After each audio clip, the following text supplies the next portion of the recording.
ఇటీవల ప్రజల ప్రాణాలు గాలిలో దీపంలా మారిపోయాయి. మార్కెట్లో ఏది కొన్నా మనకి రోగాలు తప్పడం లేదు. ప్రజల ఆరోగ్యానికి సమాజంలో తీవ్ర ముప్పు ఏర్పడింది. ఈ విషయం తెలిసిన యంత్రాంగం కూడా చలనం లేని విధంగా వ్యవహరిస్తోంది. తూర్పుగోదావరి జిల్లా రాజమండ్రిలో కల్తీపాలు ఘటన ప్రజలను వణికిస్తోంది.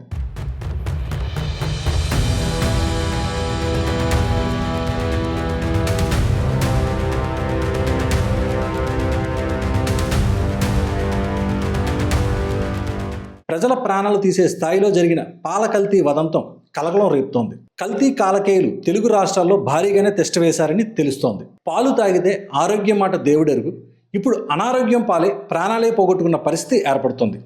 ఈ నేపథ్యంలో వైజాగ్లో పరిస్థితి ఏమిటని ప్రజల్లో ప్రశ్నలు లేవనెత్తుతున్నాయి. ఇటీవల అధికారులు వైజాగ్లోని 40 చోట్ల తనిఖీలు చేసి ప్రమాణాలు పాటించని కొందరు వ్యాపారులపై కేసులు నమోదు చేశారు. ఇతర రాష్ట్రాల నుంచి వచ్చి వైజాగ్లో ఇల్లు అద్దెకు తీసుకొని మోసపూరిత విధానాలతో కల్తీలకు పాల్పడి పాల ఉత్పత్తులు ఆర్టిఫిషియల్గా తయారు చేసే ముఠాలు విశాఖ నగరంలో ఉన్నట్లు గుర్తించారు. వైజాగ్ సిటీ పూర్ణ మార్కెట్ ప్రాంతంలో కల్తీలయ్యి తయారు చేస్తూ ఇటీవల కొందరు చిక్కారు. కొన్ని డబ్బాల్లో పాల పౌడర్ను వేసి వాటిల్లో పామాయిల్ నిల్వ చేస్తున్నారు. వీటికి ప్రమాదకర రసాయనాలు కలిపి మద్దతుగా వచ్చిన పదార్థాన్ని వేడి చేసి డబ్బాల్లో వేసి సీలు ప్యాకింగ్తో నెయ్యి పేరుతో అమ్మకానికి ఉంచారు. కర్ణాటక నుంచి వచ్చిన కొందరు ఇలా కల్తీకి పాల్పడుతున్నట్లు ఫుడ్ సేఫ్టీ అధికారులు తనిఖీల్లో గుర్తించారు. భారీగా పామాయిల్ ప్యాకెట్లు, నిల్వ చేసిన ఇతర రసాయనాలు బయటపడ్డాయి. అక్కడ సేకరించిన శాంపిల్స్ను టెస్టింగ్ సెంటర్లకు పంపగా తయారు చేసిన పదార్థాలు సురక్షితం కాదని తేలింది. వారిపై కేసు నమోదు చేసేందుకు అధికారులు సిద్ధమవుతున్నారు. తూర్పుగోదావరి జిల్లాలో చోటు చేసుకున్న కల్తీపాల వ్యవహారంతో అధికారులు అప్రమత్తమయ్యారు.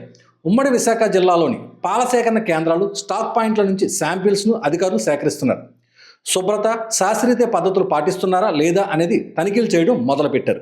అయితే ఇప్పుడు ఇటీవల కాలంలో హాస్పిటల్కి పేషెంట్లు ఏ సమస్యలతో వస్తున్నారు, అసలు వాళ్ళు ఎదుర్కొంటున్న సమస్యలు ఏంటి అనే అంశంపై ఇప్పుడు మనతో పాటు మాట్లాడేందుకు ప్రముఖ వైద్యులు డాక్టర్ జహీర్ అహ్మద్ ఉన్నారు. సార్ చెప్పండి, అసలు మీ దగ్గరికి వచ్చే పేషెంట్స్ ఎటువంటి సమస్యలతో వస్తున్నారు?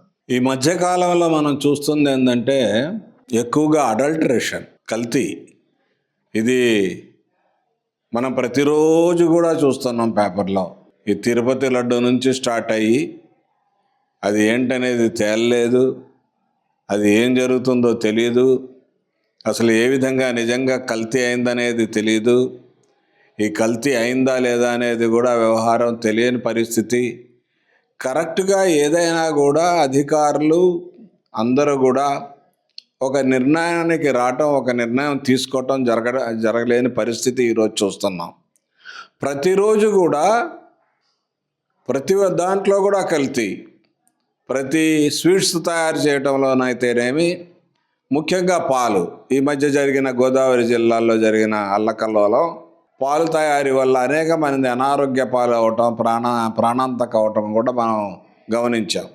అదేవిధంగా విశాఖ జిల్లాలో, ప్రతి జిల్లాలో కూడా రాష్ట్రం అంతటా ఈ జిల్లా ఆ జిల్లా అని కాదు, దీన్ని అనేక రకాలుగా మనం చూస్తున్నాం. మరి అధికారులు ఏం చేస్తున్నారో, ఏ రకంగా యాక్షన్ తీసుకుంటున్నామో అని చెప్తున్నారు, కానీ ఇంతవరకు కూడా కరెక్ట్గా ఏం జరుగుతుంది ఏంటనేది తెలియటం లేదు. ముఖ్యంగా ఇప్పుడున్న పరిస్థితుల్లో మనం చూస్తుంటే చాలామందికి విరోచనాలు రావటం, అలాగే వాంతులు కడుపులో తిప్పటం అనే వ్యవహారం. అంటే నాసియా అంటాం మనం, వామిటింగ్ సెన్సేషను.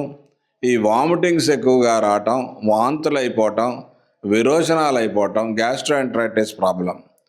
అంటే మనం జీర్ణకోశం సంబంధమైన వ్యాధులు ఎక్కువగా ఈ మధ్యకాలంలో మనం గుర్తించటం జరుగుతుంది.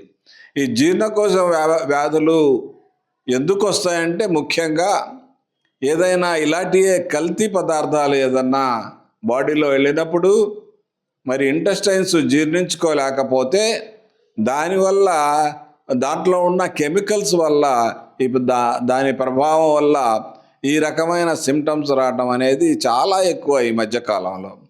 చాలా దురదృష్టకరమైన విషయం ఏంటంటే, విరోచనాలు, వాంతుల వల్ల ఈ మధ్యకాలం, ఇంతకుముందు కిడ్నీ ప్రాబ్లమ్స్ ఎప్పుడూ చూడలేదు, కానీ ఈ మధ్యకాలంలో సడన్గా కిడ్నీ డ్రై అయిపోవటం, కిడ్నీలు డ్రై అయిపోయి యూరిన్ రాకుండా బంద్ అయిపోవటం, దానివల్ల డయాలసిస్ చేయాల్సిన పరిస్థితులు కూడా రావటం ఈ రోజుల్లో చూస్తున్నాం. అంటే మామూలు వాంతులు విరోచనాల వల్ల డయాలసిస్ రావటం అనేది చాలా అరుదైన విషయం. కానీ దాంట్లో ఏదైతే కారణం ఈ కెమికల్స్ వల్ల, ఈ పవర్ఫుల్ కెమికల్స్ ఏదైతే నెయ్యి లేకుండా నెయ్యిని తయారు చేయటం, పాల్లో కల్తీ చేసేయటం, అనేక ఆహార పదార్థాలు ఏవైతే మనం తింటున్నామో అన్ని ఆహార పదార్థాలతో కల్తీలు చేయటం వల్ల ఈ పాయిజన్స్ వల్ల బాడీలో అది డైరెక్ట్గా ఈ వాంతులు విరోచనాలు వచ్చినప్పుడు ఆ కిడ్నీలకి వ్యాపించటం అనేది చాలా సర్వసాధారణంగా ఈ మధ్య కాలంలో మా హాస్పిటల్స్లో కూడా డయాలసిస్ చేస్తే ఇంత చిన్న హాస్పిటల్లో చేయాల్సి వస్తే మరి దేశం అంతటా, మళ్ళీ రాష్ట్రం అంతటా, నగరం అంతటా కూడా ఎన్ని కేసులు ఇలా అవుతున్నాయో మనం తెలియలేని పరిస్థితి.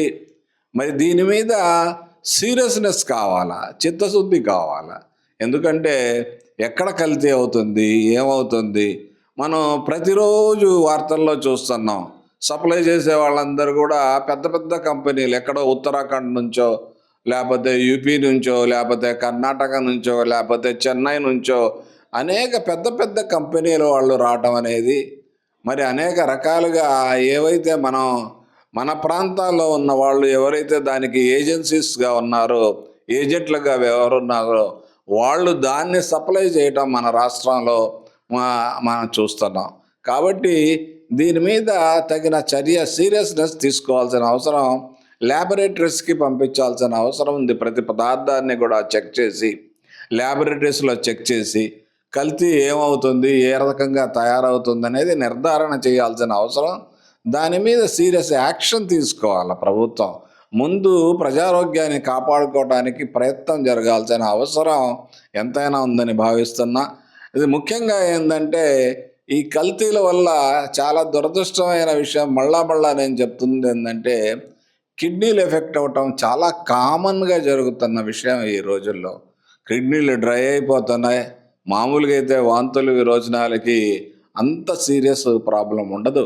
కానీ ఈ మధ్యకాలంలో ఏవైతే ఈ కల్తీలు జరుగుతున్నాయో, ఈ ఆహార పదార్థాలు తీసుకున్నప్పుడు ఇంతకుముందులాగా ఏదో ఇండైజెషన్ లాగా వాంతులు విరోచనాలు రావటం కాకుండా కిడ్నీలు డ్రై అయిపోవటం, తర్వాత డయాలసిస్ చేస్తే కానీ ప్రాణాన్ని రక్షించే పరిస్థితి లేకపోవటం జరగటం అనేది చాలా దురదృష్టకరమైన విషయం.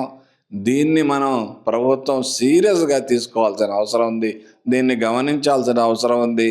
ప్రభుత్వ హాస్పిటల్లో కూడా చాలా కేసులు ఈ విధంగా విరోచనాలకు వెళ్ళి డయాలసిస్లు చేసుకునే పరిస్థితుల్లో ఉన్నారు ఈరోజు. దాని మీద దృష్టి పెట్టి చిత్తశుద్ధితో మనమందరం కలిసి, ప్రజా సంఘాలైతేనేమి, అలాగే అన్నీ కూడా ఈ విధంగా ఏదైతే ఈరోజు న్యూస్ స్ప్రెడ్ చేస్తున్నారో, జర్నలిస్టులు అయితే ఏదైతే సమాచారం తెలుసుకొని దాన్ని అవగాహన చేయడానికి ప్రయత్నం చేస్తున్నారో వాళ్ళందరూ కూడా, ఎందుకంటే దీని మీద అవగాహన కల్పించాలి. ఫుడ్ మన మార్కెట్లో కొనేటప్పుడు మరి అది నిర్ధారణ చేసుకోవాల్సిన పరిస్థితి. వీలైనంత వరకు కూడా మార్కెట్లో ఫుడ్ కొనకుండా మన ఇంట్లోనే తయారు చేసుకొని శుభ్రంగా జాగ్రత్తగా ఆహారాలని ప్రొటెక్ట్ చేసుకొని మన ఆహారాలను తీసుకుంటే మనిషి ఆరోగ్యం బాగుంటుందని నేను భావిస్తాను. పాల పరిమాణం పెంచడానికి నీళ్లు కలపడం కామన్. అయితే నీళ్లు కలిపితే పాలల్లో పోషకాలు మాయం అవుతాయి. ఒకవేళ కలిపిన నీళ్లు కలుషితమైతే పిల్లలకు మరింత ముప్పు తప్పదు. కొంతమంది డబ్బు సంపాదనే ధ్యేయంగా వ్యవహరిస్తూ ఉంటారు. అందుకోసం అనేక తప్పుడు మార్గాలు అనుసరిస్తున్నారు. పాలలో నురగ కోసం డిటర్జెంట్లు మిక్సింగ్ చేయడం వల్ల ఆ పాలు తాగితే పేగు సమస్యలు వస్తున్నాయి. పాలలో తెల్లదనం పెంచడానికి యూరియా మిక్సింగ్ కూడా చేస్తున్నారు. యూరియా కలిసిన పాలు తీసుకుంటే కిడ్నీలు మటాష్ అవ్వడం ఖాయం. మరికొన్ని ముఠాలు పాలు చెడిపోకుండా హైడ్రోజన్ పెరాక్సైడ్ కలిపేస్తున్నాయి. హైడ్రోజన్ పెరాక్సైడ్ కలిపితే జీర్ణకోశ సమస్యలు, పేగువాపులు తప్పదు. అదేవిధంగా పాలలో చిక్కదనం కోసం స్టార్చ్ పౌడర్ లేదా గంజితో మిక్సింగ్ ఎక్కువగా మోతాదులో కలిపితే పెద్ద పేగుపై ప్రభావం చూపిస్తుంది. పాల కల్తీని ఇంట్లోనే గుర్తించేలా అనేక చిట్కాలు ఉన్నాయి. పాల చుక్కను అంటే చిన్న నేలపైన దేనిపైన ఉపరితలంపై వేస్తే స్వచ్ఛమైన పాలు నెమ్మదిగా కదిలి తెల్ల గీతలా మారతాయి. ఎక్కువ నీరు కలిస్తే పల్లం వైపు పాలు పరుగులు పెడతాయి. లాక్టోమీటర్తోనూ పాల స్వచ్ఛతను పరీక్షించే వీలు కలుగుతుంది. ఒక సీసాలోకి పాలను తీసుకొని బాగా కలిపితే దట్టమైన నురుగు వస్తే పాలల్లో డిటర్జెంట్ కలిసినట్టే. 2-3 చుక్కల అయోడిన్ ద్రావాన్ని పాలల్లో వేస్తే పాలు నీలం రంగులోకి మారితే స్టార్చ్ పిండి కలిసినట్టే. కొంచెం పసుపు కలిపి ఎర్ర లిట్మస్ పేపర్పై ఉంచితే నీలం రంగులోకి మారితే పాలలో యూరియా కలిసినట్టే. పాలు వేడి చేసినప్పుడు ఆవిరిలో స్ఫటికాల మాదిరి రేణువులు కనిపిస్తే పాలలో యూరియా ఉన్నట్టే అని గుర్తించాలి.